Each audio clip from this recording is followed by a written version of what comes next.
we're in the top quintile of Thanksgiving feasts.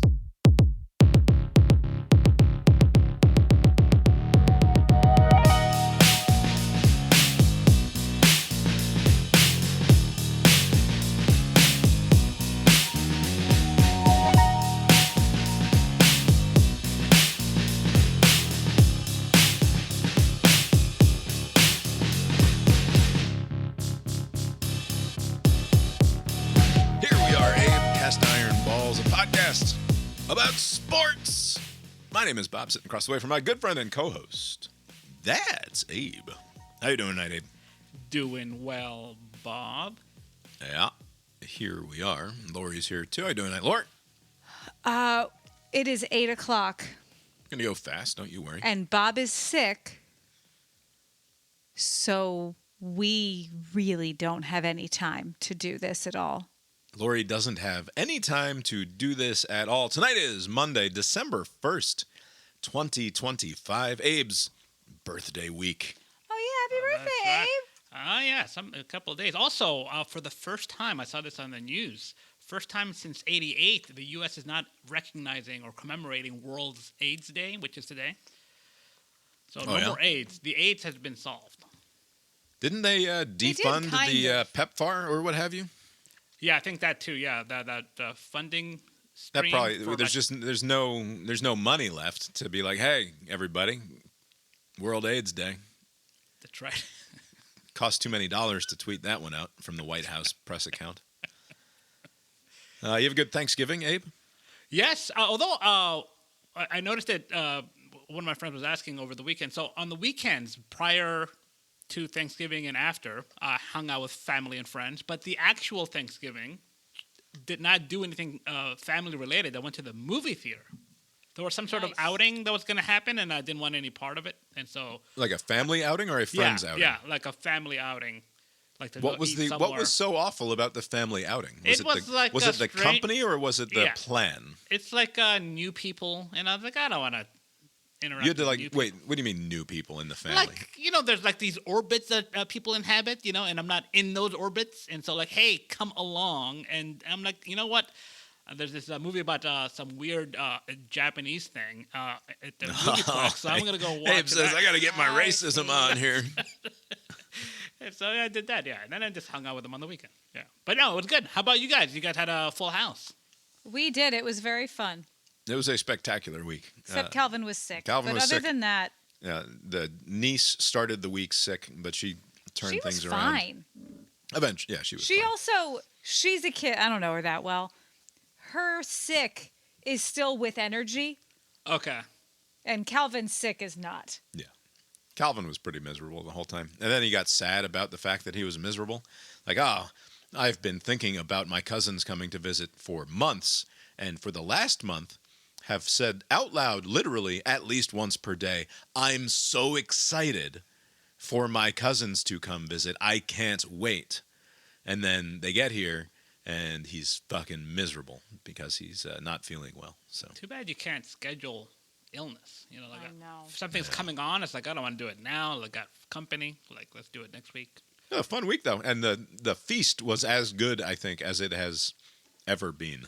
It was the two birds cooked by me really in the giant vat of oil were as moist and delectable as they have ever been before. I did technically cook them longer than I should have according to the temperature readout, but less so than before. And also, you're frying the fucking things. When's the last time you had a piece of fried chicken? You were like, you know what? I think this one got a few too many degrees there in the oil. No, it doesn't happen. It doesn't happen too often. Yeah. So it was delicious food. The sides were also very good this year. My brother helps in that department more so than I do, certainly. Do you know how much easier it is to cook like 6 full dishes when there are 2 adults helping? Not just Twice you, as easy? but 2. It's like way easier, shockingly easier to do with help. Yeah, I would say that our Thanksgiving feast is probably, like, I don't know the average American asshole out there making a Thanksgiving feast, And I think if we're not in the top 20% of Thanksgiving feasts, just in terms of the full spread and the delectability of it, 20% what? Like we're in the top variety and we're in the quality? top quintile Really? Wow. of Thanksgiving feasts. I would put Lori's, like if we were to randomly select 100 other households and sample their Thanksgiving feasts, I am confident that we would finish in the top quintile. I could see Well, that. that's Yeah. nice. You should come one year. Yeah, one of these days. Yeah, what are you just fucking around? Come for an American Thanksgiving. It's a day off. What was your Thanksgiving feast like that weekend? What did you guys do? ate some. We didn't do it like a Thanksgiving spread. We just were hanging out. Just hung out. Yeah. All right. Although, like usually, like we don't do anything traditionally Thanksgiving. I guess mac and cheese is there, but everything else is just whatever people want to eat. It's just an excuse to kind of get together on our end. Mine was almost entirely gluten-free. Like That was one downside. By accident she or made on purpose? two carrot souffles because Emily doesn't do the gluten, and Okay. the gluten-free carrot souffle was not as tasty You as think? the regular. No, it wasn't as good. Okay. I Was that sampled. your prejudice talking, or like if it was like a blind? No, test? you could side by side them. The children also agreed with me. The children, did they? I thought they both said it was fine. No, it was fine, but side by side, the gluten-free one does not quite hold up. But yeah, it was great, and Lori's dad was here as well, and it was a perfectly pleasant day. And my He favorite got part, talked to more than he has in years, I bet. Emily's by gonna yap a my bit. wonderful, awesome sister-in-law, who, as soon as I put together that my dad was coming over and Emily's here, I was just like, oh my, this is just great. Because she's going to talk to him and he's going to love that. Try to imagine a better setup for perhaps an antisocial curmudgeon than being assigned, go stand outside in the cold in front of a giant vat of oil, and you are not just permitted, but required to keep people away because it's not safe, right? You might allow someone to come and visit with you briefly for a time, but it's cold out there and the football's on inside. But the kids certainly can't be anywhere near the giant vat of oil, and the animals certainly can't be anywhere near the giant vat of oil. So you could not possibly ask for a better situation from my perspective. That's right. As the antisocial curmudgeon in question, than to stand around a giant vat of oil, which other people are not permitted to get close to, and listen to your audiobook throughout the day. Yeah, like this is neat.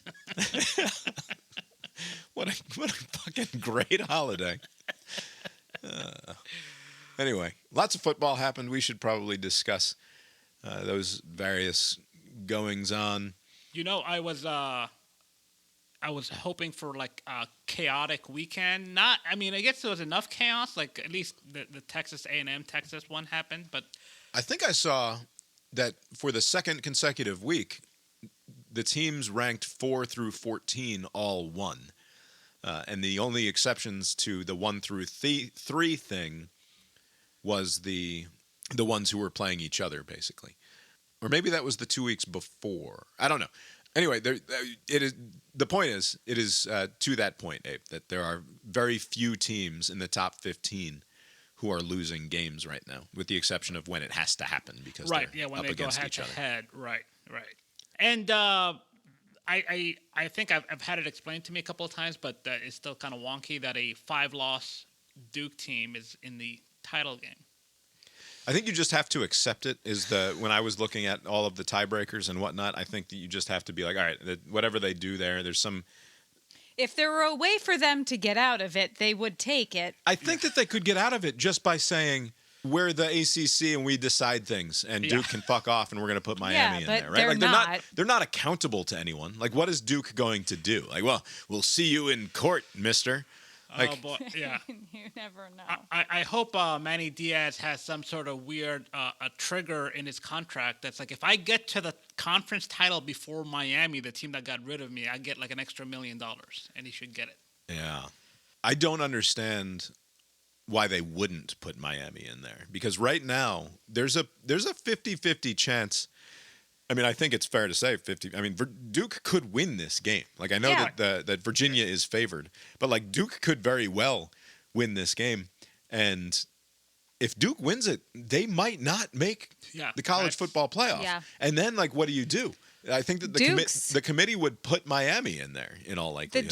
The JMU Dukes. But then that would also, like, who would it be? Like, if Tulane wins this Friday, they're in. Is that, who's the team? JMU Dukes. That's the Dukes have to root for Duke. What I'm saying is, it's the thing. Who will they, like... I mean, do we want to... This seems like a messy way to start the conversation. It's probably best to start at the other end of this than this end. Start at the beginning. Start with the Georgia game, or I guess what was before that. Well, we've got... on Thanksgiving, there was Navy-Memphis. Navy handled their situation there. And later in this show, we will get Lori to give us the final... you won't. Quarterback. Did you not do it? I haven't done it. Is it because I won so handily? Can I take a wild guess? It seemed not worth keeping track of anymore. Yeah, you did great. Did you do it for last week? No. Oh, geez. 2 weeks in you don't know that Abe didn't come storming back? I have been busy with the coaching carousel. All right. Well, by Thursday's show, I expect to know definitively who won the CIB 2025 fantasy football You won. Thing. No, I want to know the number. You did all of this work. You're so proud of your spreadsheet. You have access to the spreadsheet. I couldn't possibly enter those numbers in correctly. You could. I'm just looking at the box score. If you want to know that bad, you can do the work. All right. Indiana walloped Purdue on Friday, 56-3, paving the way for them to go play in their conference championship game, so long as Ohio State took care of business, which we will get to momentarily. Also on Friday, of course, we have the Egg Bowl going on, which was Ole Miss at Mississippi State.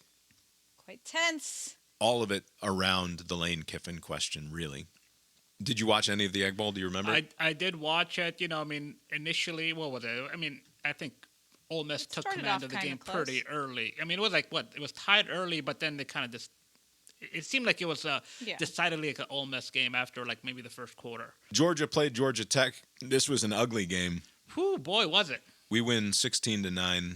It was like 13-3 at the half or something like that. It was unpleasant. The offenses looked terrible. If there's a relatively unifying theme here this weekend, cross games, it's shitty offense and not great quarterback play. Felt like the rule of the day or the rule of the weekend. Georgia never really, at the same time that this game was close, I didn't get nervous until literally the last play from scrimmage when they were throwing a Hail Mary from about their own or from about midfield, right?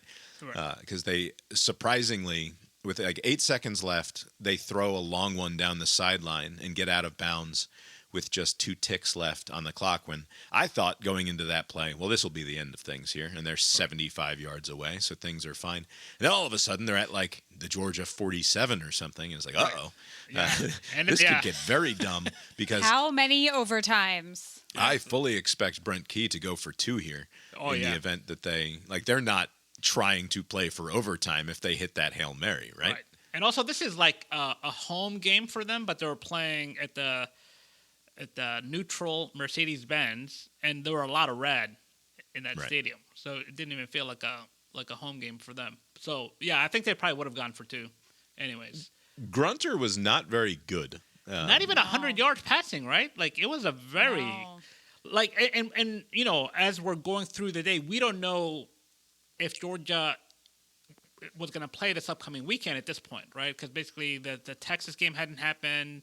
I mean, the Texas A&M game hadn't happened, and then the next day's Auburn, Alabama game hadn't happened. So, like, you're thinking you're not saving any of this. There's no trap game. There's no, like, they didn't have anything scheduled for the following weekend, and still this putrid offensive performance. It's the sort of thing that makes you think, like, what the fuck is, like, after what we've seen out of this offense for the last...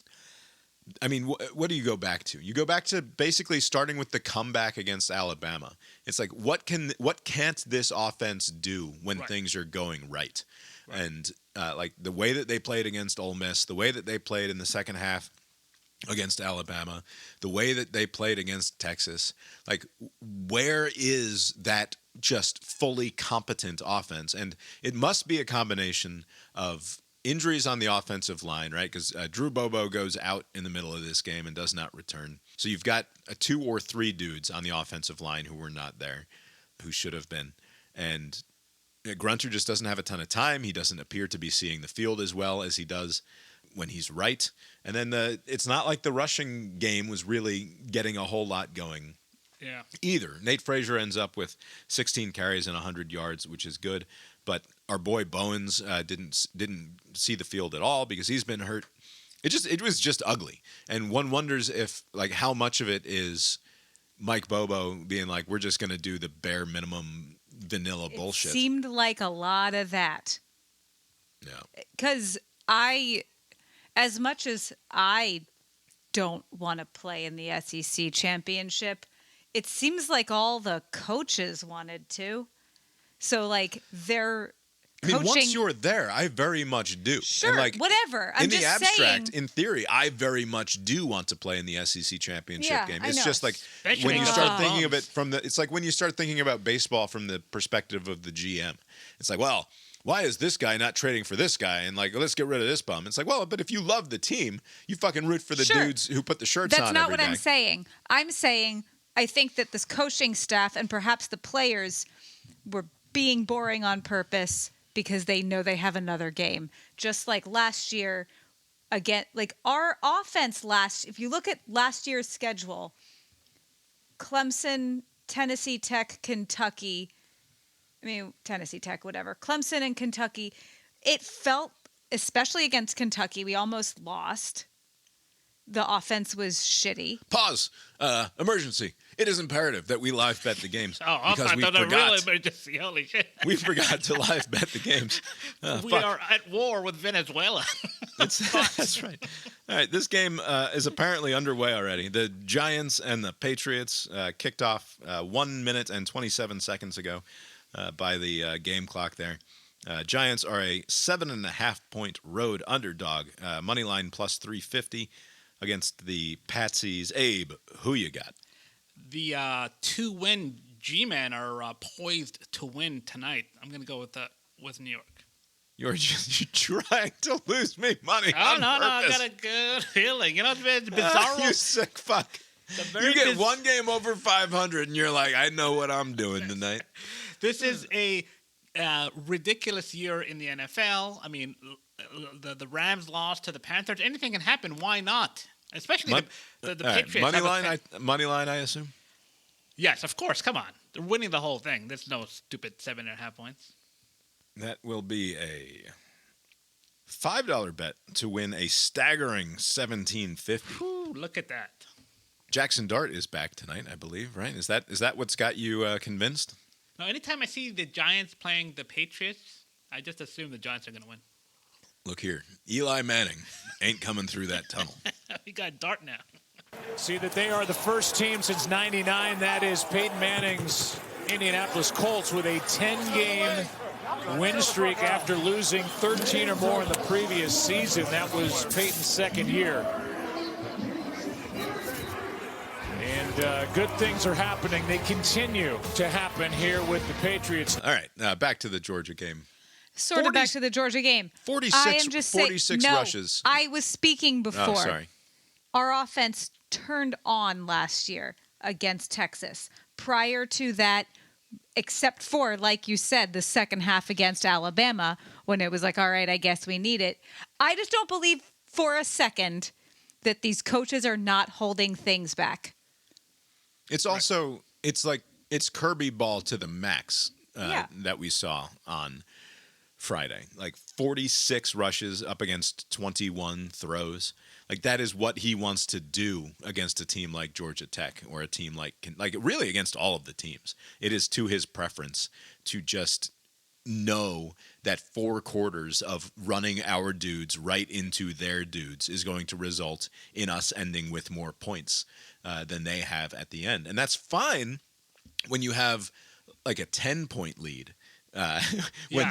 when you hand the ball back to them for one more try. It's not fine when you have a 7-point lead and anything can happen, right? Because the game favors the offense in every possible way, and at any moment they can get off a long one, as we very nearly saw. Right. On the bright side, when you look at the long lists here, you see Georgia has now equaled Georgia Tech in terms of the longest winning streak. So, the one thing that they were able to hold over us, since we own the overall record, certainly, and we are the obviously superior football program, was, hey, we beat you more times in a row than you ever beat us, and we have now equaled that, which is important as far as these silly things go. Right. Yeah. And hopefully we can extend that lead next year. Haynes King gets 0 wins against Georgia, just despite being very successful otherwise Georgia Tech quarterback. And this must be ultimately a rather disappointing season for the Jackets, considering where they were just a couple of weeks ago. I think had they won that, I mean, it was just that Pittsburgh loss, right? Had they won that, like, it's fine to, I mean, Georgia just has better players. I mean, it's no knock on Georgia Tech to lose to a better team, but Pittsburgh is not a better team. And so, like, when you lose those kind of winnable games, like, you could, this is a pretty weak ACC conference. Like, you should be in there with Virginia, and you can easily win that. And then that would be a successful season, right? I mean, like, just that one game, and then you beat Virginia, and all of a sudden this turd of a season is now a successful season that's probably going to, they can build off of. Yeah. Anyway, that's Georgia game. The other big game of Friday, of course, was Texas A&M at Texas. Final score 27-17. A game that once Texas took control, it felt like Texas was not going to relinquish control. Right. It wasn't exactly like that. Obviously, for the first half, A&M is up 10-3 at the break. But when they came back and Texas started, and especially that 35-yard touchdown run that Arch had, felt like, there's no way that A&M is going to come back from this. Right. And now, okay, so an almost loss to South Carolina, and then an actual loss to Texas. Like, how good is this A&M team? Are they like a one and done in the playoffs? Like, it seems like they're not. It'll depend on who they play. They're not well situated to be decent teams. It seems like they're likely hosting a playoff game, right? Like, I don't see them dropping so far back that they have to go on the road in the first round. Right. So I suspect that they host, like, if Virginia comes to them or Oklahoma comes to them, right? Like, I hope Virginia goes there. Like, they're going to win that game in all likelihood. If they have a favorable matchup, you're right. And it'll just depend on who they play. They can't harm their resume any further, right? Basically, they're in the clubhouse now. I mean, what were their best win this year is that 1-point win against Notre Dame in South Bend, right? Like, there's not. Yeah, they've played the bottom of the SEC. Yeah, you say they barely beat South Carolina. They also barely beat Arkansas. Who's no good. They've also barely beat Auburn, who is no good. They've played the bad SEC teams. Good Lord, you're right. Wow, I forgot about that. Yeah, and they gave up 25 points to a putrid LSU team, and they won that game easily. But, like, your defense can't be giving up 25 points. So I think it is possible that the right matchup, they could be one and done here. Yeah, and what the right one on the other way, not so much. What a thin-skinned head coach there. It's like there was some commotion during the press conference. I guess the Texas people were happy about their win. And Elko, or whatever his name is, he's doing the post-game press conference, and he gets rattled by the noise. He's like, can somebody close that door? Or trying to run a Didn't Heupel get mad about that once? Yeah, someone's ringtone was the Georgia song or something. I feel like that was Heupel. That would be funny. It's a good thing it wasn't, somebody's ringtone wasn't like the ice cream truck or something. You would have leaped up and gone running. All right, anything else on Friday? Arizona had a surprisingly good year, as it turns out. They put a beating on Arizona State. Oh, that's right. They end up having a good year after being, I think they were like 3-8 last year or something. They were not good last year. I mean, Arizona State was like in the playoffs last year. Now look at them. Yeah, well, the Sam Levitt guy got hurt, and he hasn't played for like the last month, so that's tough. Nebraska gets absolutely shellacked by Iowa. How you feeling about that extension that you gave to Matt Rule there, Cornhuskers? I mean, there's been a lot of coaches have benefited from this chaotic hiring and firing cycle. Because, like, I mean, obviously the Arizona State guy, he has some excuses, but didn't he get also like a revamped contract? No, He did not. they haven't. I don't think they've done anything with him. Who? Hold on, Which one? Dillingham. The Dillingham guy. I thought he maybe it's the wrong guy. Nebraska's best win this year is probably their Week 1 win against Cincinnati. Wow. He had a 5-year contract extension in January of this year. So, you know. Nebraska with losses to Michigan, Minnesota, USC, Penn State, and Iowa, which, like, in the abstract, you're like, okay, like, those are all losable games for a program like Nebraska, but, like, aren't you expecting more at this point? Finish, like, right there dead in the middle in your conference in the Big Ten, 4-5. Anyway, on Saturday, the game kicks off. Ohio State, Michigan.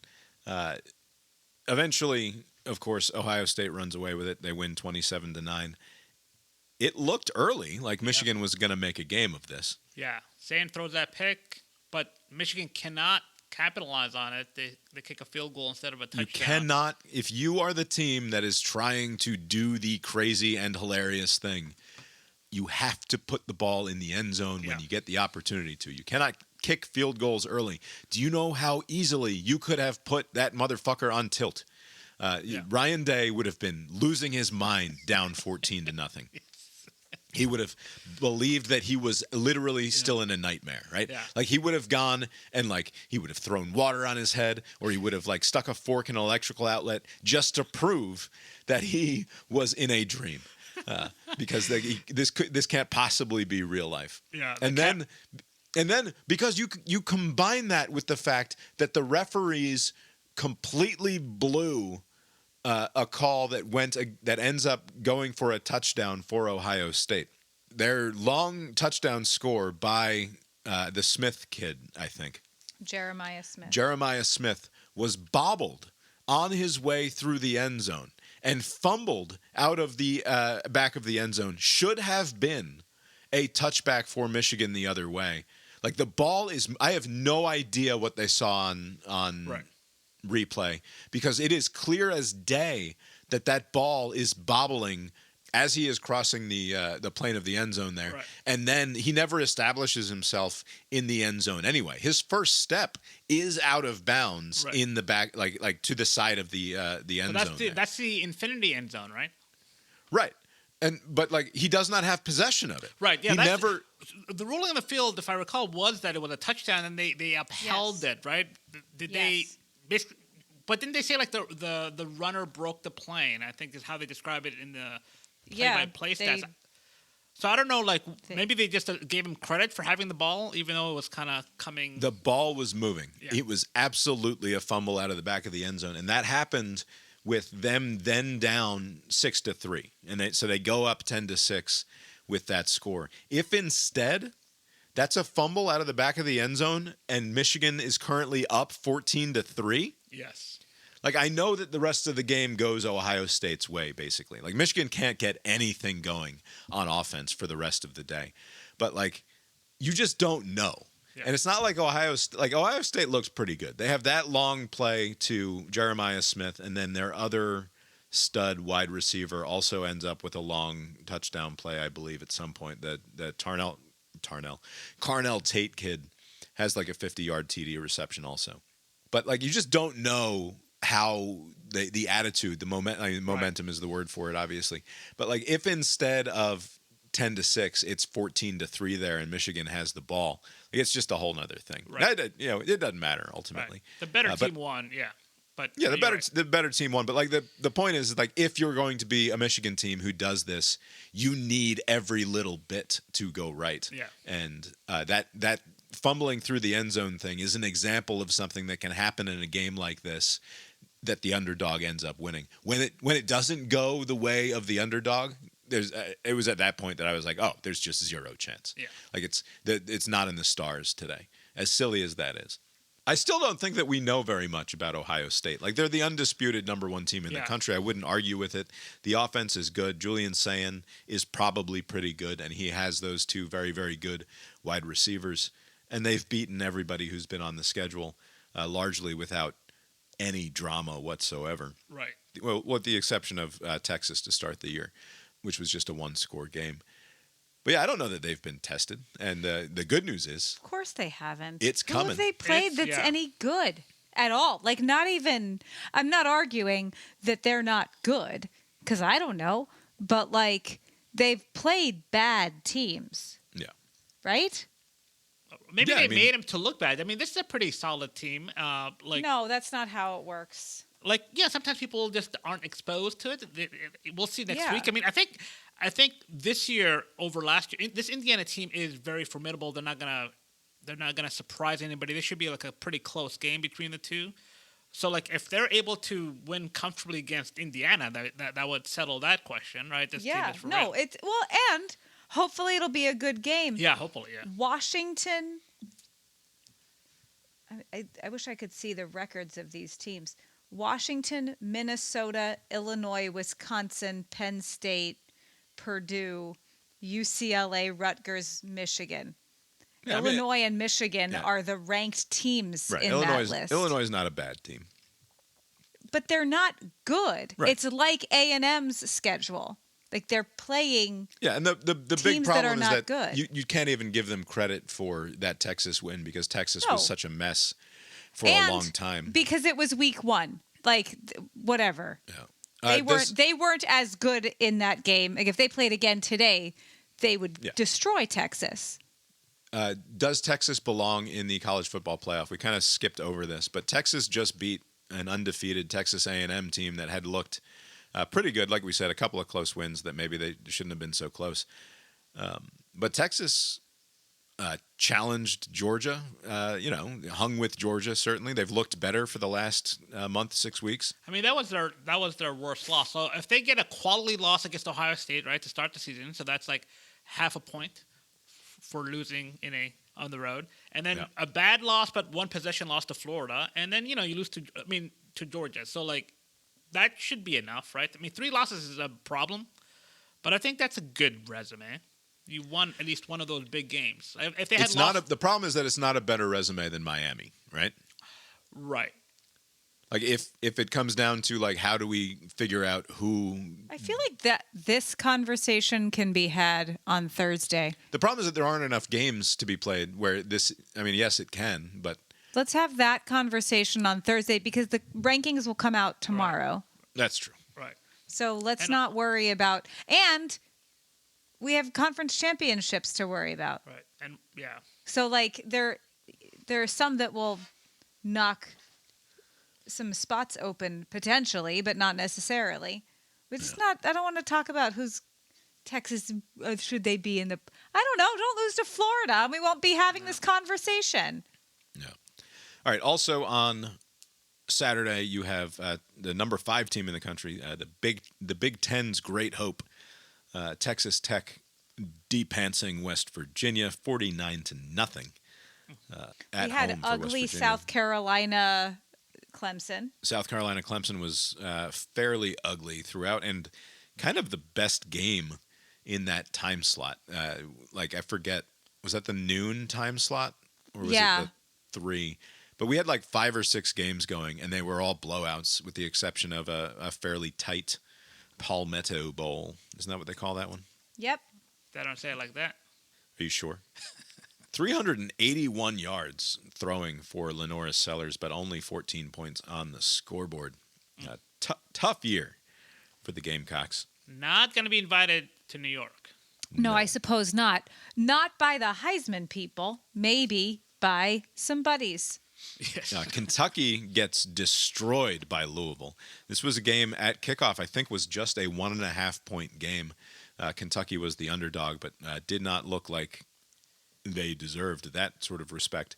And today, Mark Stoops, after insisting in his post-game press conference that there is zero chance that he is going to walk away of his own accord. Yeah, there you go. Kept true to his word. The Kentucky people were like, all right, then I guess we'll give you $37 million to go away, or 30, 33, 36, something like that. 36 or 37. It's in excess of $30 million for Mark Stoops to no longer coach at Kentucky. Apparently, he's not forcing them to pay it all in 60 days or whatever. Take your time, as long as the Oh, money's yeah? good. He's saying, I'll take it in installments? Well, what a 'cause- generous man. Well, no, his contract says No, it's, his contract says 60 days. yeah, so he's saying, no, don't worry about it. I know where you sleep.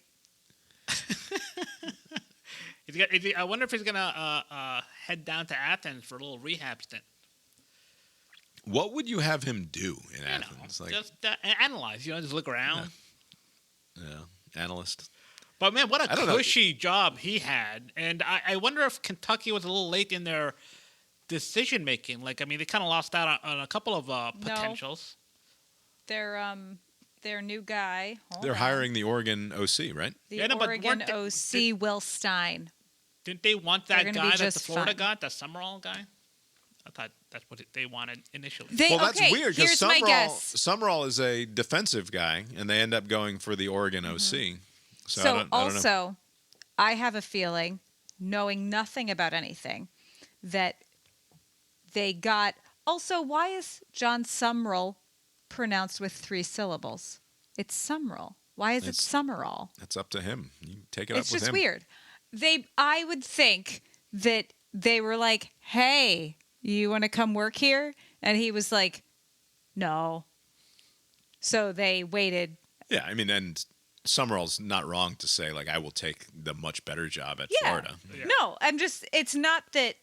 It's not the waiting didn't hurt them here. Right. Imagine you're Kentucky. You beat Auburn and Florida this year. Your coach beat Florida. I think it's 4 out of the last 5 years. Is that right? After 40 years of total ineptitude against Florida, they've beaten them. I think it's 4 out of 5. It's definitely 3 out of 4 if it's not 4 out of 5. Like, their losses this year are to an Ole Miss team, which is going to the playoff, a Georgia team, which is maybe the best team in the country, a top 3 team certainly, a Texas team that's really good, a Tennessee team that, yes, admittedly sucks, but, like, it's Tennessee, right? Like, you're Kentucky and you're freaking out because I guess you lost to Vandy and Louisville to close out your season. Like, that's your... Like, I don't know. It seems like, I mean, I don't think that Mark Stoops is taking Kentucky to the playoff anytime soon, but for fucking $40 million, I think I'd keep him around. He's the most successful football coach in your program's history. Right. I know Kentucky Louisville is a thing in basketball, but do they care that they lost this badly to like an in-state school? Is that what? I assume they care, like $36 million. Yeah, like right. Amount. Like, oh no, I golf with these guys. They're gonna shit on me all year. Like, I need to fire this guy. Yeah. All right. Let's do the Iron Bowl here. Although first, quickly, we can do Vandy, Tennessee. Go Diego, go! What a fun game. Yes. Vanderbilt just demolished Tennessee by the end of it. Right? It felt kind of close early, but Vandy takes control and just kicks Tennessee's ass. And what an absolute joy. No, yeah, it was a lot of fun. Always good to see Tennessee lose. Shame. It's a fucking shame that Vandy's schedule didn't set up for them this year to where you can point at their schedule and say, oh, this is definitely a team that belongs in the playoff. Right. They just don't have anything like a great win. And they got... I mean, and yet, a 3-point... I mean, if they had won that Texas game... Yep. Yeah, I mean, that was a Alabama game was closer than it looked. Closer than it looked on the scoreboard, but to be fair, the Texas game wasn't as close as it looks on the scoreboard. Like, they had an opportunity, I think, with an onside kick at the end where they had a better than, like, they should have recovered that onside kick, as I recall. But still, like, they scored a late touchdown to make that a 3-point game and then blew the onside kick. But, like, their best wins are against a dreadful LSU, a Missouri team that kind of sucked, as it turns out. They blew out Kentucky, and they got into a dogfight with Auburn. They just don't have the win. And, like, the win against Alabama. Like I think if you trade, like if they lost that weird one to Auburn, but instead beat Texas or Alabama, you can say this is a 2-win Vanderbilt team that it is shameful that they're not in the playoff. Here, I think you can say, well, they're a nice team, but like, are they better than Miami? Like, right. I think clearly no. Right? Like, I just don't think there's an argument there, really. But yeah, good for Vandy. Clark Lee gets the extension last week, and hopefully they can keep things going despite Pavia moving along here. If I were coaching against Josh Heupel, and I don't know what they did to get inside Josh Heupel's head, I would, the Jolly Green Giant, the guy who's on the side of the, like the green bean, the frozen green beans that you get. You should get that guy as your mascot. They had a float of that in the Thanksgiving parade. Run the Jolly Green Giant out there, and Josh Heupel will be spooked. Okay.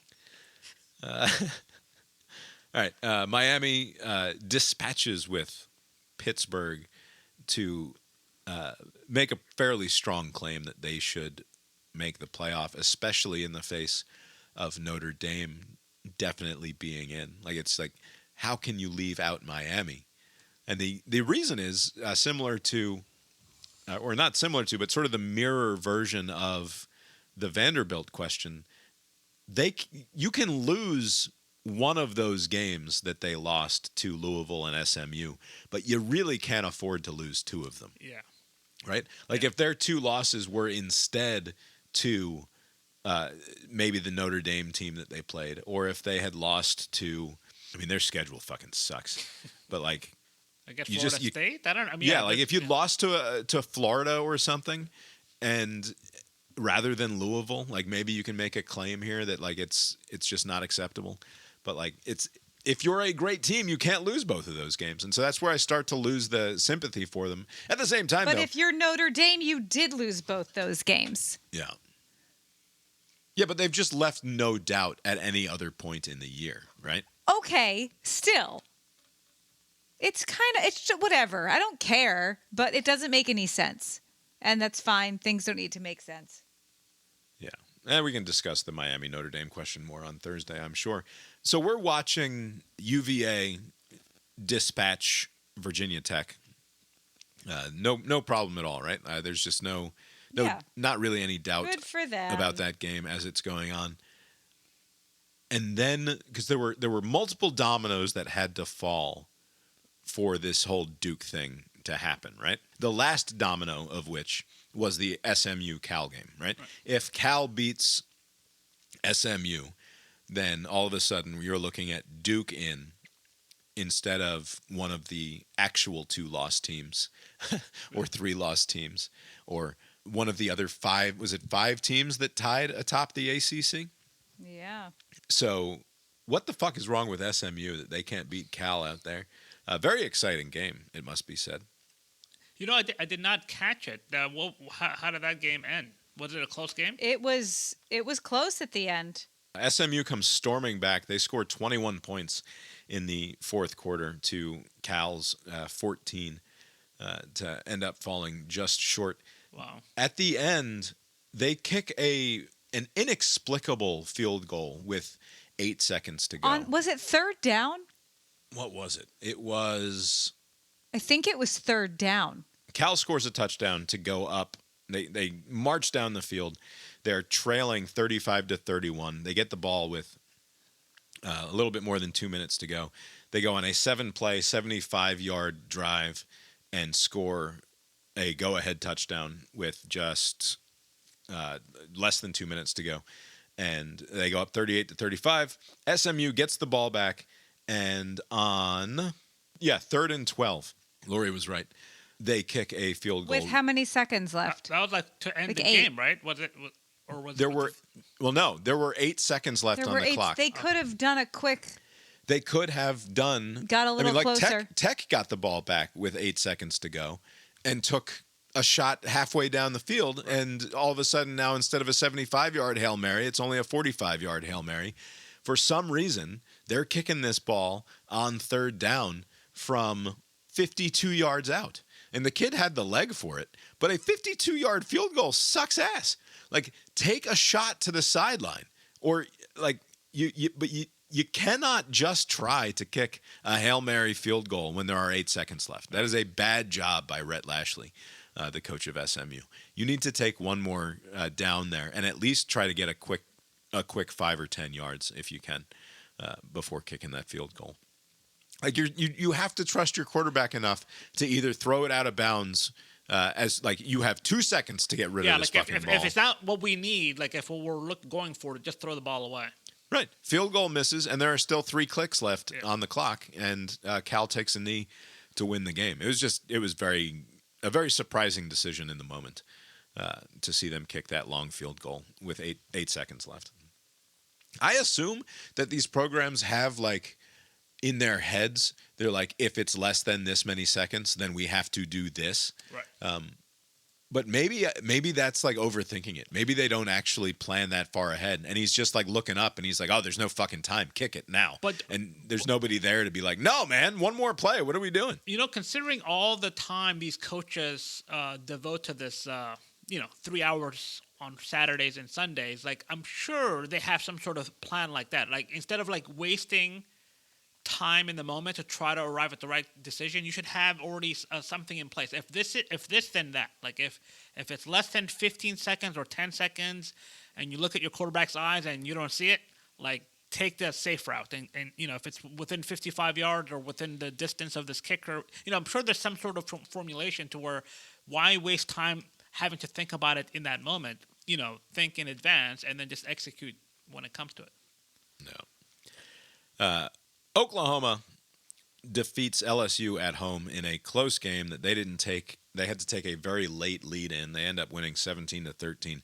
Oklahoma sucks. Oklahoma's offense, I mean, their defense is pretty good. Defense is pretty good. I won't say that they're going to be one and done in the playoff because we obviously don't know who they're going to play. And like if Virginia has to travel to Oklahoma, I think Oklahoma is going to handle them just fine. So, like, I'm not going to write them off entirely, but like if they have to go on the road to play a team that has any sort of an offense, and like, because I don't know that you can expect to win these playoff games by only putting up 15 or 18 points or something. Right. But their offense is bad. All right. Any other games before we finish with the Iron Bowl here? Anything else worth mentioning? I don't think so. Florida State got their asses kicked by the Gators. They gave Norvell the vote of confidence or whatever. I'm glad I guess they got ahead of it, right? Because I was asking the question last week, like, why would they do this before the Florida game? Right. This is why. In case it goes real badly. Yeah. All right, on to the Iron Bowl then. Did you guys... Okay, so at this point, Georgia's in. Yep. Right, because we have already and already lost, and so they're out. And so basically, it's just a matter of like who is Georgia going to face? Like Ole Miss, will it be Ole Miss or will it be Alabama? Like Ole Miss without a head coach, or Alabama, even though we didn't know the Ole Miss thing yet. The never-ending imminent breaking news. Like I don't know if you guys saw that on Sunday. Like any minute now, a decision's going to be made. In I don't know. And it was Marty Smith being Dondi, just sitting. But going into it, I was like, I want to see Alabama lose this game, but like, why not save it for next week? So I initially going into the game, I wanted Auburn to win, but then instead, I would rather Alabama. It just makes more sense that it's Alabama. No, finish the sentence. Instead, what? Instead of playing Ole Miss, who you already beat. You already beat them. Well, what's the excitement there? I would prefer to. I can beat them. No, but you can also beat Alabama. You just happen to not. When? The last time there was one a rematch. time. The last time there was a rematch, Georgia won the second one, right? I mean, there may be a third one. That's fair. One, right? I mean, these two teams are going to make it to the playoffs, right? So that'd be hilarious. I've never rooted so hard. We're going to have, in all likelihood, we're going to have to beat them, right? Like at some point. I've never rooted so hard for a team I hate so much. You were rooting for Auburn? I liked it. Yeah. Oh, I wanted Auburn to win so much. But I didn't feel gross because every time they sucked, I just hated them more. Yeah. The reason that I wanted Alabama to lose was because I wanted them to be 9-3 and out of the playoffs. Yeah. Like that's That was my concern. Vanquish them. I wanted them to win so that we can play them in the SEC championship game. My concern is that they will not be punished for losing the SEC championship. They won't. We They would should not, have though. to kick their Yeah. asses. Right. But With our backup center. no team should be, as they said, they should not be punished unless there's a lopsided affair. If this is a 3-point, 4-point defeat in either, like if Alabama were to lose by like Okay. a field goal, then they're in. Like it would have to be like a 50-0. Right, and it would be to my preference that they were out because fuck them, right? And it's not because I'm afraid to play them. It's just like, man, wouldn't it be cool if Alabama weren't in the playoff this year? Right. Because fuck them. Not because I'm scared to play them, and I don't think that we can beat them. I think that we certainly can. It's just fuck them. This game was, as Lori is saying, it is fun to watch and root for a team that you hate. I thought I wouldn't like that, but I really liked it. There was a drive that Auburn did towards the end of this game where they tried to give the ball to Alabama like 4 fucking times. Like they And just then they did. And then they eventually did. But they kept trying over and over again to give the ball to Alabama over and over. And like it's heartening because of how much Auburn sucked. And it's not like Auburn played a great game and kept this close and almost won it. No, they played a not very good game and still almost won it. And so it's confounding in some ways also because, like, why do they look like the world beaters whenever we have to play them? Yeah. And at the same time that in a game like this, they look like just total trash. And at the same time is that Ty Simpson is very, very good. Yeah, Ty Simpson was reasonably good in He this was game very also. like anything that went wrong for Alabama was not his fault. Yeah. Anyway, I'm glad, like I'm sure that I've said it would be to my preference that we get healthy and just watch the SEC championship game happen. But now that it's happening, this is like undoubtedly it's better. Oh, it's right? so Like, much fun. I mean, there's a Georgia-Alabama game. I did not anticipate it until Saturday. I was like, wow, we get to do this again. Right. The best case scenario is we kick their asses, and it's so humiliating that they are dispermitted from being in the field of 12. That's unlikely. Right. I suspect that Georgia wins a close game. That's what Vegas seems to think is the most likely outcome, is that Georgia wins a close game. But the worst case scenario is we host like Virginia, or we host I hope we do. like it's not like. Like, and I don't know. Like, if we lose this game and it's close, I think we're hosting a home playoff game. Yeah, It should, we'd be 5 through 8. It should count as one loss for the season. It's the same team. It shouldn't count as 2 losses. Oh yeah. No. But it's not going to happen. Come on, Georgia. I do worry. No, because I then do worry what about would it having do to beat for them. Alabama if we won? Would that negate? How does that work? It only benefits us. There's no. Right, and on the other hand, if we lose this game, you know what's not happening? We're not going to lose 3 times in a season That's to Alabama. true, yeah. You can put the mortgage on Georgia over Alabama in the playoffs should that come to pass. Right. I don't want to do that. Yeah. And yeah, Alabama's not good enough to make a deep run. I love when you say things like that. Just put it on the old soundboard. Texas lost to us twice last year and still got pretty far. Yeah. It was a fun game, though. Enjoyable. It was fun. I had a lot of fun. Fuck Auburn. Auburn sucks. Those are the college games. We should discuss Lane Kiffin. What a messy exit. Is he... I mean, this is what, the 4th or 5th time he's had a weird exit from a program? Like, I knew it was ugly. I knew it was bad. And then It got worse. what he said today in his press conference is, he said, like, it couldn't possibly have been any other way, and it went as well as it possibly could have. Quote, no way to possibly do it better, end quote. No notes. First of all, the reason why I guess it took so long for all this to happen because they announced well in advance that a decision was going to be made this Saturday, the day after the Egg Bowl. And so Friday happened, they win. And I said, this means he's leaving. Right, yeah. Like there's no other scenario except he has decided that he's going to leave. Right. As I said I was trying to explain it to the children in a way that wouldn't be traumatizing. So I said to the kids, look, this isn't what's happening. But imagine if I said to your mother, look, we've had a pretty good run here, but I'm not so sure anymore. I'll let you know on Sunday if I'm sticking around. And, like, if Sunday came and I said, yeah, I decided I'll stay, that would be real bad, yes, right? Like it would be an indication that things aren't great, and that would be weird moving forward. And they're like, oh yeah, that would be weird. I was like, so like, how can Lane Kiffin possibly go back to Ole Miss? Right. And I just didn't see any way that was possible. I think what he was doing, the way that this got extended, was like we would have heard, but for the fact that if Alabama had lost, now it's a week later and they're going to be playing in the SEC championship game. Can he convince the AD at both of his schools to let him do one more week at the very least, right? Right. Like, let me go try and win an SEC title here, and then we can do the announcement after that, if you really don't want me sticking around through January or what have you. Which is a preposterous ask, is it not? I mean, is it like that is not a very tenable Kirk position. Herbstreit goes on game day, and he's like, let me tell you something, Ole Miss AD, you should let Lane Kiffin coach your team through the playoff.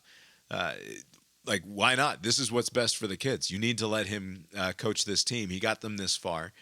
I know it's awkward, but like, let him do it. And I just found that so fucking preposterous. Like, there's no way. This is not like he's going to coach the Raiders again or something, right? That's the difference. Like, he's going to coach against probably your biggest rival, right? Like, and they're on the schedule next year, right? They're on the schedule next year. Yep. Yeah, they're coming to Oxford. Yeah. There was never any scenario in which he was going to be able to coach this team for the next month, like through a playoff game or whatever. Right. And it takes such a weird. I mean, it takes pure narcissism. Yeah, oh. It's pure narcissism. It would have to never. Believe it's otherwise. So clear that he's just a narcissist. It would have never. That's what's been going on the whole time. It would have never occurred to me to even ask. Like, it's such a weird thing to like, hey, we're having a good thing. Let's write it out, and then I'm gonna leave. Like, you're poaching like half of the offensive coaching staff. You're like, I'm sure they have some sort of underhanded agreements with some of the key players that are gonna leave. Like, all of this stuff is happening. It's like, why would you allow that to happen? I don't understand. Oh, and all he's saying is how hard it's been. Right. And anytime he brings in praying it's or whatever, it's like, come on, man. It's the only way I could describe it. It sucked for a lot of people, Kiffin said, and there was no way to possibly do it better than the way we did. From a timing standpoint, because it's a bad scheduling system and how it's set up, eventually, hopefully, it gets like the NFL where you can't do that in the season and don't have to make those decisions, end quote. Who's the you? It's also what he said where in you his can't letter. do that in the season and don't have to make those decisions. In his announcement, I was hoping to complete a historic six-season run with this year's team by leading Ole Miss through the playoffs, capitalizing on the team's incredible success and their commitment to finish strong, and investing everything into a playoff one with guardrails in place to protect the program in any areas of concern. My request to do so was denied by Keith Carter, despite the team also asking him to allow me to keep coaching them so that they could better maintain their high level of performance. Unfortunately, that means Friday's Egg Bowl was my last game coaching the Rebels. Like, it's that when I read that, I was like, oh, it's a narcissist. Like, now I get it. He's just been, the thing with narcissists is that like they're not bad people, but it's really easy for them to act like bad people. Right. Like they don't have to be bad, but when they are bad, they're not feeling bad. They're like, Right. "Oh, this is really hard for me." Right. His willingness to blame the system as though he's just the victim of He is the victim. what's going on here he rather had- than the primary actor. He had some But that's surrogate. narcissists. He had some surrogates on TV carrying water for him, making that same point. Like, this is the fault of the system. College football should be ashamed of itself. It's making these people make these impossible choices, blah, blah, blah. Like, as if, he's like a victim in all of this. Like, what are you going to do? It's just That's a what schedule. narcissists do. Yeah. This was manageable, by the way. And it was manageable if there was just a little bit of work done in the background and LSU being willing to just wait a little bit longer, right? Like, if you can get him to say, I'm your guy, I'm coming, but I have to finish the job Right. here, right? They can wait. Yeah. It's not going to hurt them to have to wait. Yeah, I'm surprised they didn't They don't do that. fucking trust him, and they shouldn't. I mean, what don't they? Were they afraid that he was going to win a national title and then not come? I don't know, but they should be not surprised when he goes and fucks someone else later. Yeah, by the way, I mean, it's remarkable how, I haven't heard from that yokel governor of theirs. Remember, he was like, we're not going to get into this weird contract situation again. And Lane Kiffin's getting, $13 million a year for like 7 years or something? And he has a 80% buyout. He joins Kirby Smart as the only two coaches who make $13 million or more per year. And by the way, Kirby, won a couple of national titles, and this guy has not. It's weird how he is setting the market, but whatever. Speaking of Kelly, Brian Kelly, and the LSU buyout, they finally fired him this week. They fired him with cause. Oh, finally. A few days ago, which they had not yet done, and so they're just going to pay him the $54 million that he is owed, although he does have that duty to mitigate, right? He has to keep looking for another job. I'm sure he's Kiffin does not have that in his new contract. So like you're saying about the governor talking about how we're not going to have another outrageous contract again, they're paying him $3 million more per year than they were paying Brian Kelly. Yeah. And they have an even bigger buyout. After the 2026 season, the buyout will be $62.4 million for Lane Kiffin. And I believe this is true. LSU's paying for whatever playoff bonuses he would have otherwise received at LSU. Right. So I think at he's Ole Miss, rather. assuming he gets in there, he's guaranteed like a $50,000 bonus that LSU is going to pay him instead of Ole Miss. And if they win a game or more, like I think it's $1 million a pop or something. Right. Would you? I guess he probably doesn't gamble. It'd be fun if he hedged against that to recoup some money. Put $500,000 on the other guys. Do you anticipate this proving successful? Because if they win a title, all is forgiven. But if he flames out or whatever, holy shit! I What a think he's disaster. gonna leave. Yeah, I'm sure he'll. Why would I think Yeah. that this would end anyway, except at the NFL or something? Right. Like, it would be insane to think that this would end a way besides, I'm going to actually go now. The funny thing is that the whole rebrand was about finding his home in Oxford, right? Like it was about he's discovered himself anew here and feels like a whole new person here, et cetera, et cetera. If that were the case, right? Like this so just completely puts a lie to that whole narrative in obvious ways, and not to be like overly naive about it, but like. It was plausible to believe that like that dude was relatively at peace in his position there in Oxford. Like they had a great deal of success, relatively speaking, over the last few years. And you don't have to do a lot to be generationally beloved as the head coach at Ole Miss. He had already done it. Like making the playoff and winning a game is like build him a statue kind of stuff, right? Like all he has to do is win a single SEC title in Oxford, and it's build him a statue and rename the street that the stadium sits on after him. Right? Like it's that level of just desperate to have somebody to revere and to hang it all on. Right. They're still talking about Arch Manning, for fuck's sake, right? Like he's a god there. Right. And like I just if it was at all true, if it was 10% true, he would be happy to stay there and be like, hey, yeah, give me a raise, get me up to 12 million, get me up to 13 million. But it's clearly not. It's not about that at all. I think I do wonder if like his strategy was ideal so long as there wasn't a temptation out there. Like if an LSU or an Alabama or like a top 5 job isn't seeking his services, he can make peace with where he's at. Like, this is a good thing I got. Like, I'm doing this hot yoga thing. Everything is great. So long as I'm not tempted by any outside element, like a degenerate drunk who just avoids the bar and like avoids any alcohol setting, and somebody's like, hey, come to our get together, we're gonna watch some football, and there's like booze, and then they spiral. Like, it seemed like as long as you don't tempt Lance, he could do fine at Oxford. But as soon as LSU started showing a little leg, he was like, all right, I'm done for.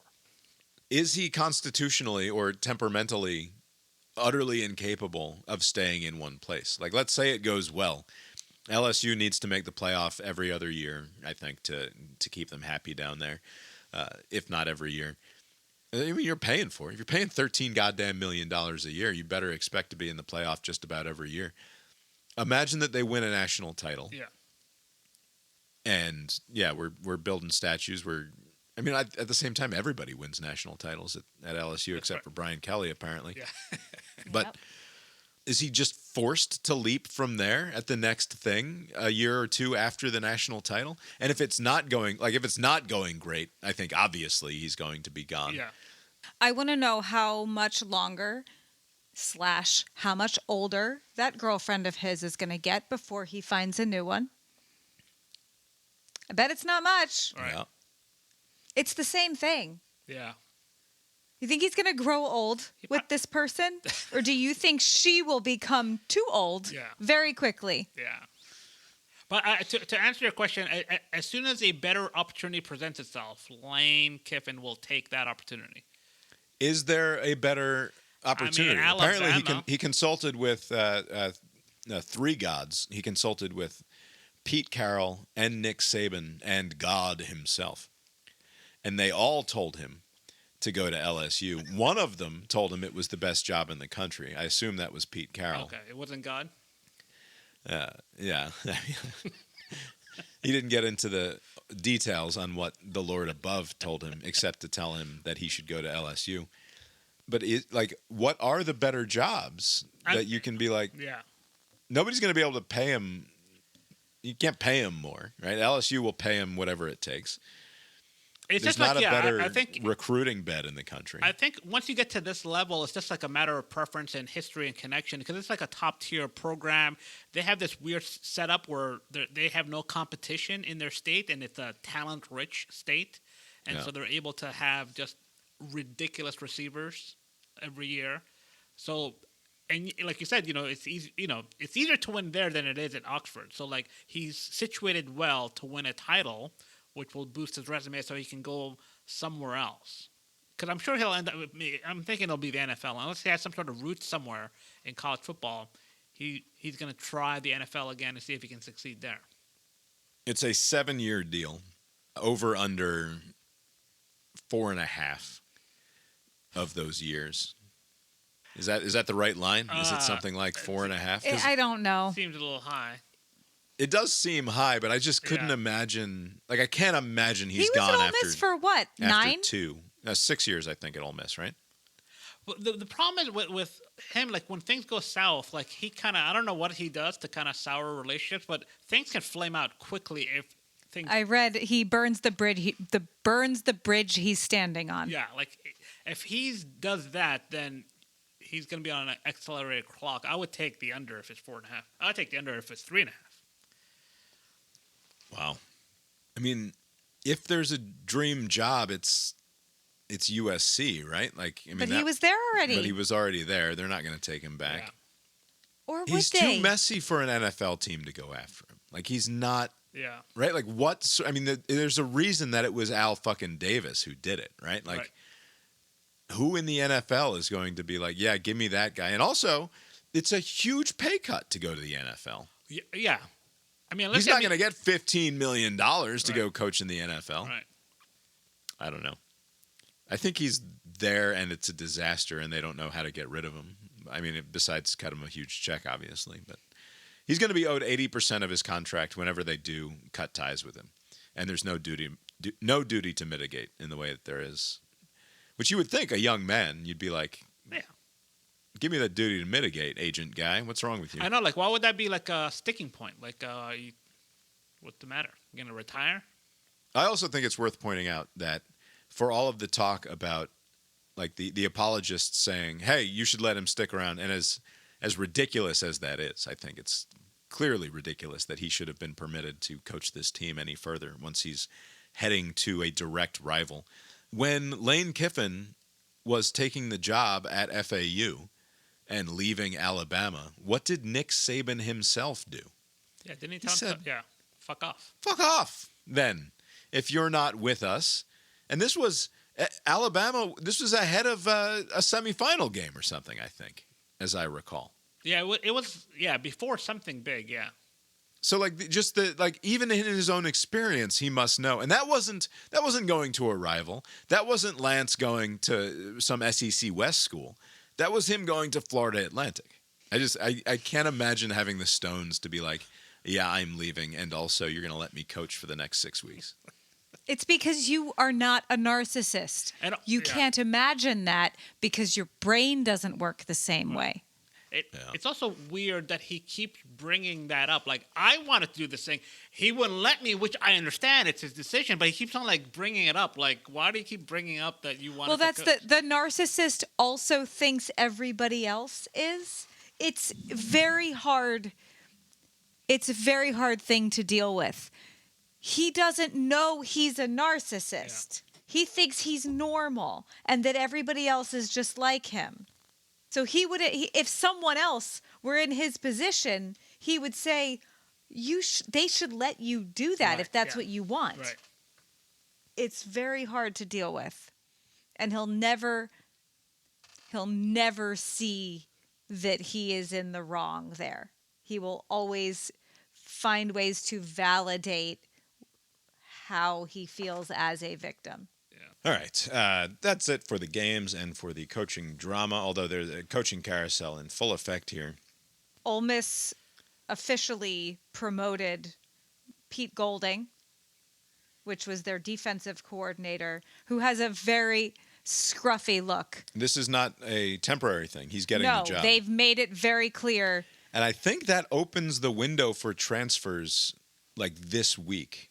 Because I think the rule is if your coach leaves, you're allowed to leave within 30 days, but only once your team has hired someone. Like if But the portal opens anyway soon, so I don't think that's in effect but yet. the portal opens in 5 days, and for these Ole Miss kids though, is what I'm saying.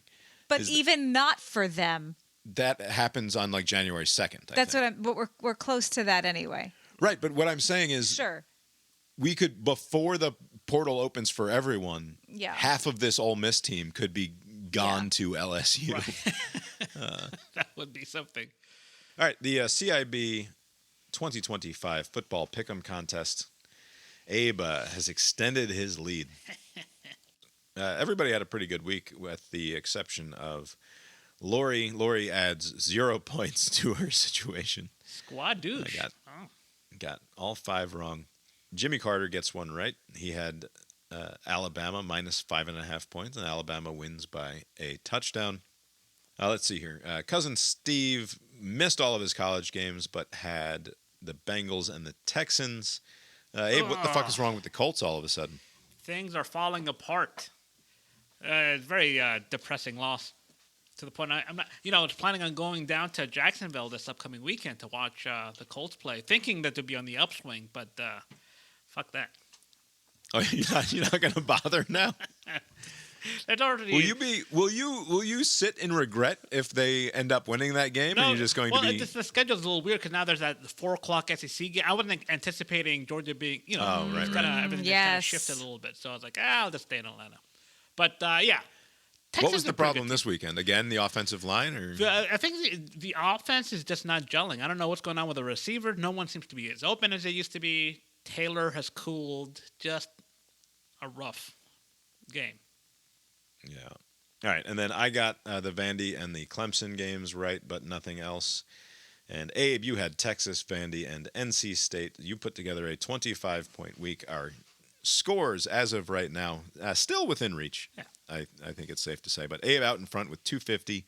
I've got 230 points. Cousin Steve 227, and Lori. The caboose doesn't quite sum it up.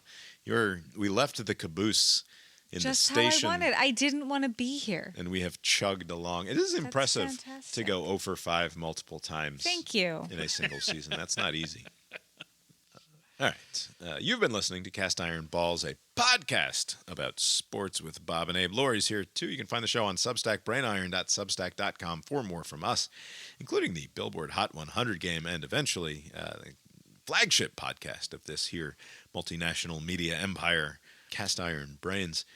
The opening and closing themes of the show were composed by Mark Gillig, tetramermusic.com, Tetramer music.com for more from Mark. Abe, did anything else in the world of sport catch your eye this week? So Georgia Tech, there's a defensive lineman, Jordan Van de Berg, some weird name like that. I don't know if he's Dutch. He got some money, some NIL money, and instead of spending it frivolously, he bought a laundromat. So I don't know if this is going to be a wise investment, but I do like how the nerd school had somebody who was given money, and he's like, you know what, I'm going to invest in some business. I don't know if the laundry service is on an upswing.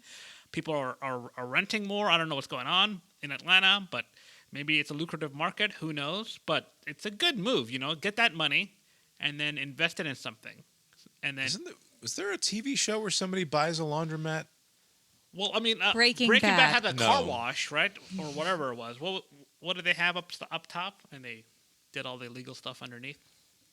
Oh yeah, they were at an industrial laundry at like Gus Fring ran an industrial laundry.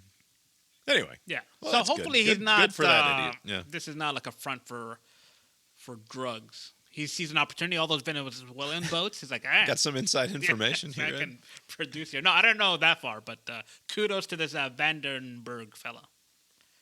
Yeah. Lori, anything else in the world of sport catch your eye this week? Does the gingerbread baseball thing count? Yeah, we have to decide if we want. So the Dick's Sporting Goods. House of Sport. They have a secondary brand. It's called House of Sport, and they've not to besmirch a local business here, but when Dick's opened in the Wegmans shopping center back in whatever it was, 2017 or 2019, I don't remember. It's been a while. When did Wegmans open, Lori? It seems like when something we you would moved know. into this house, like 2016, 2017. 2017. Did it open to a lot of fanfare? Like the locals came out and did a thing? Yeah, I mean, it was exciting to get the Wegmans, and the part of the spread there was a Dick's Sporting Goods. And at the time, it was this big old double wide of a sporting goods store. Field and Stream. On one side, it was Dick's Sporting Goods, and on the other side, it was guns. Field and Stream, like a sort Hunting. of like a Cabela's or a Fishing. Bass Field. Pro Shops or whatever. Okay. Stream. And it was the same company. It's the same corporate ownership group or what have you. Just two different brands with the same cash register on the way out, right?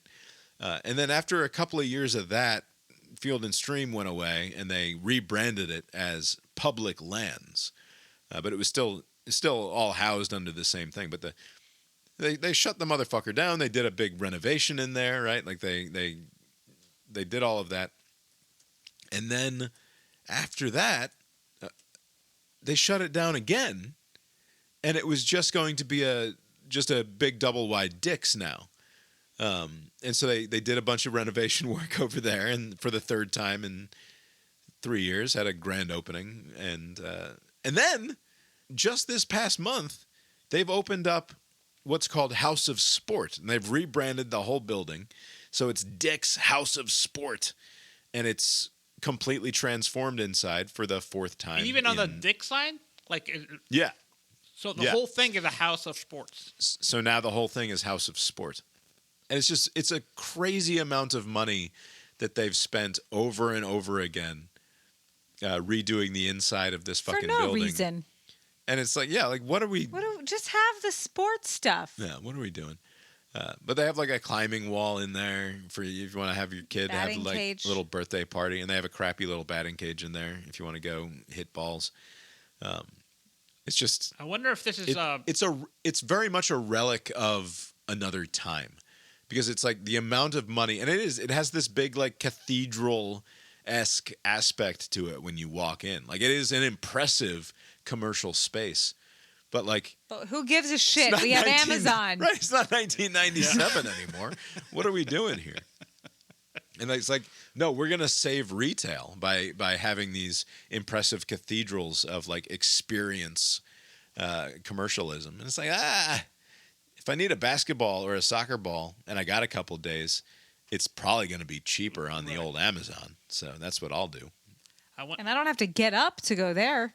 I wonder if there's a lot of turnover at leadership, and this is like a new initiative, like tear it up, build it up, or tear it down, build it up, tear it down, because a new CEO comes in and they have a new vision.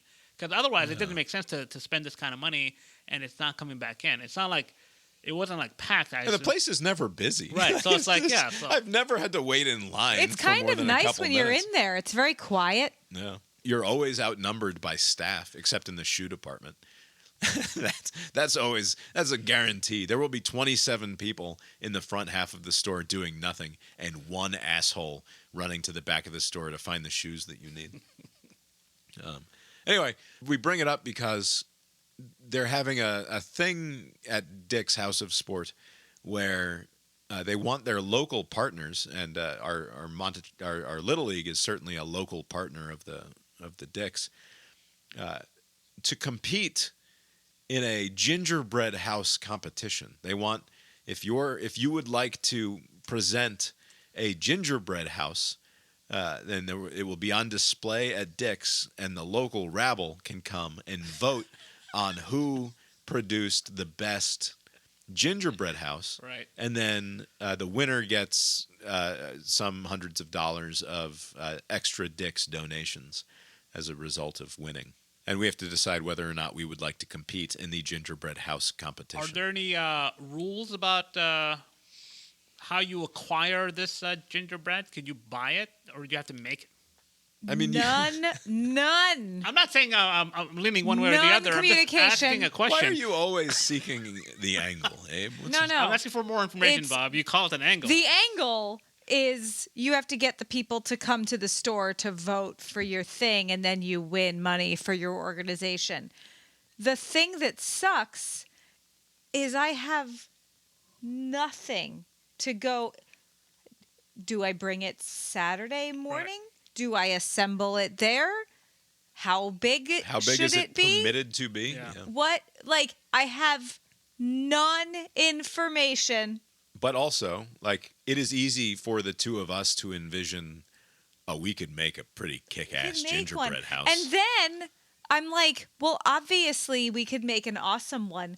But does every organization who has this email, this like invitation, do they secretly have like British Bake Off level chefs? Right. And I'm going to be embarrassed.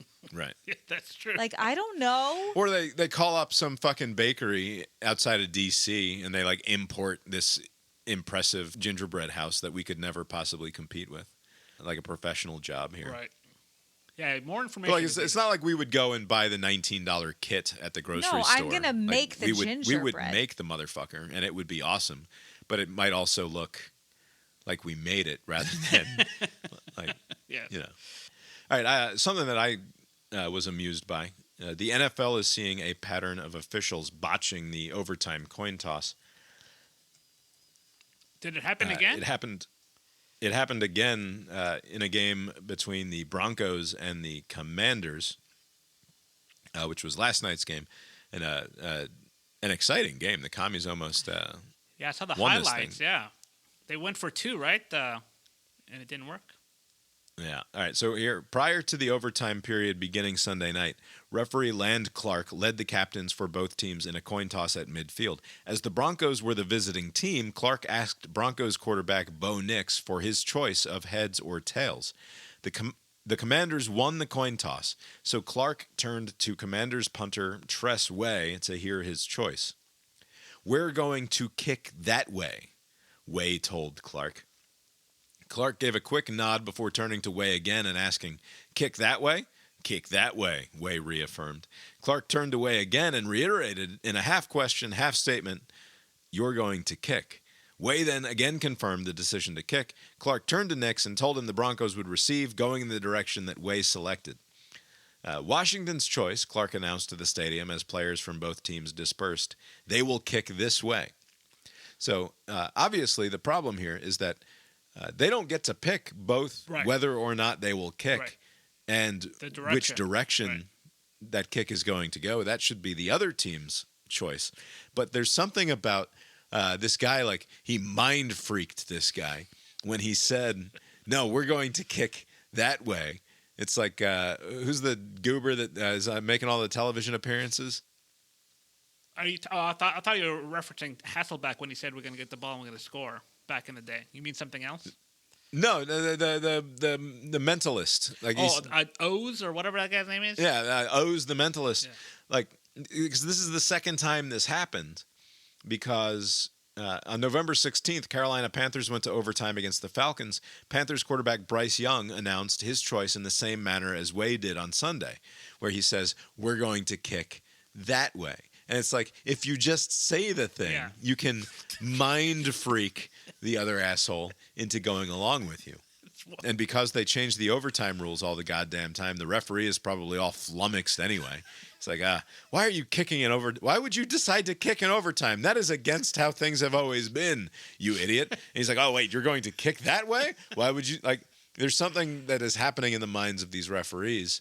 They don't know what to do. That's interesting. I did not notice that trend. A few weeks ago, when the Falcons played the Colts in overseas in Germany, that did not happen. A player didn't say we're going to kick that way, but the ref forgot who was the home team and who was the away team. But it made sense because they're in Germany. They're like, it's not their y'all's homes, I remember right? that. But like there's like a designated home team and a designated away team, and so they kind of mix that up. But this one, it seems like they're getting thrown off. It's almost like they're like robots, and that's like their one exploit. If you say something, they're gonna short circuit. Like, what did you say?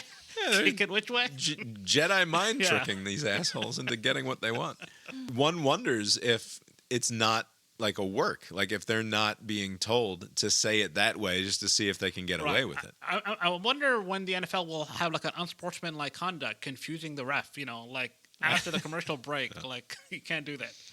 All right, well, we will come back in a couple of days here to discuss a very exciting championship weekend. Jam-packed. It's going to be a great weekend of football. Saturday, 1 versus 2. Like in the past, you wouldn't even need playoffs. Like this would solve it, but not anymore. All right, Abe, have you got anything else for us tonight? Nope. Well, I guess that's all we've got for you tonight then, and we will talk to you next time. Later.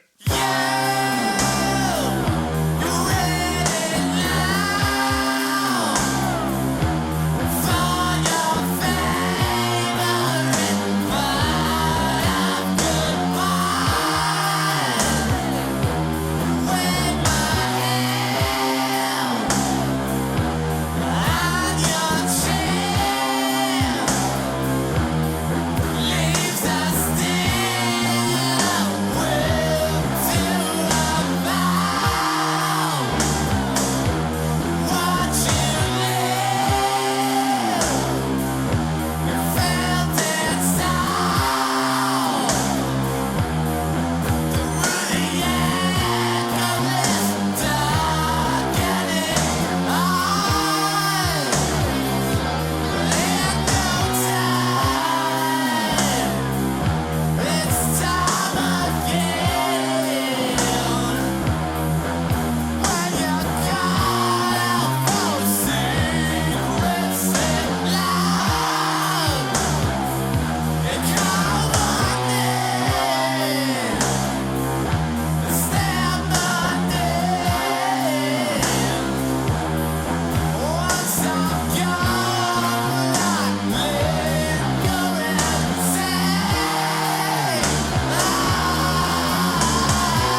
The proceeding was created with 100% human content.